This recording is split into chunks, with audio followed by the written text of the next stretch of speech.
All ఈరోజు మామిడికాయ తురుము పచ్చడి కోసము తురుముకున్న మామిడికాయ, తర్వాత ఉప్పు, కారం, ఆవాలు, మెంతుల పొడి, ఒక ప్యాన్లో ఆయిల్ వేడి చేసుకొని వేడెక్కిన ఆయిల్లో కొంచెం ఆవాలు, తెల్లవాయిలు, కరివేపాకు వేసుకున్నాక అవి కొంచెం వేగాక స్టవ్ ఆపేసుకుని ఆయిల్ పూర్తిగా చల్లారిన తర్వాత తీసుకున్న కారం పొడి, ఆవాలు, మెంతుల పొడి, ఉప్పు వేసి బాగా కలుపుకోవాలండి.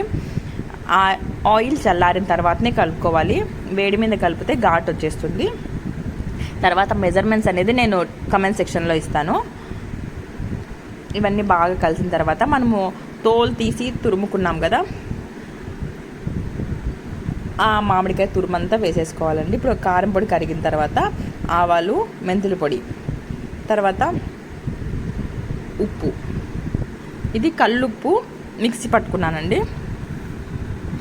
ఎంత బాగా కలుపుకున్న తర్వాత మనము తురిమి పెట్టుకున్న మామిడికాయ తురుము వేసేసుకొని బాగా పట్టేలా కలుపుకోవాలి.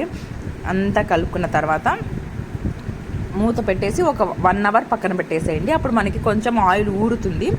అప్పుడు తీసి ఎయిర్ టైట్ కంటైనర్లో స్టోర్ చేసుకొని ఫ్రిడ్జ్లో పెట్టేసుకోవచ్చు. చాలా అంటే చాలా ఈజీగా ఉంటుంది. ఒకవేళ మనకి పక్కా కొలతలు సరిగ్గా తెలియకపోతే ఇలా కలుపుకున్న తర్వాత ఏదైనా ఉప్పు కానీ కారం కానీ తక్కువైతే మళ్ళీ కొంచెం వేసుకొని అడ్జస్ట్ చేసుకోవచ్చు. ఇది చాలా అంటే చాలా టేస్టీగా ఉంటుంది. నాకైతే మామిడికాయ ఊరగాయ కంటే ఇది అయితే కొంచెం టేస్ట్ కొంచెం ఎక్కువగా అనిపించింది. చూస్తారా? నా వీడియో నచ్చినట్లయితే లైక్ చేయండి, షేర్ చేయండి. కొత్తగా చూసే వాళ్ళైతే సబ్స్క్రైబ్ చేసుకొని నా ఛానల్ని సపోర్ట్ చేయండి. Thanks for watching. ఇదంతా ఊరిన తర్వాత నేను అన్ని బాటిల్లో స్టోర్ చేసుకొని ఫ్రిడ్జ్లో పెట్టేసుకున్నాను. చూసారా? కొంచెం ఒక ½ అన్ అవర్కి కొంచెం ఆయిల్ పైకి వచ్చేస్తుంది. ఇప్పుడు తీసేసుకొని మనం బాక్స్లో పెట్టేసుకోవచ్చు.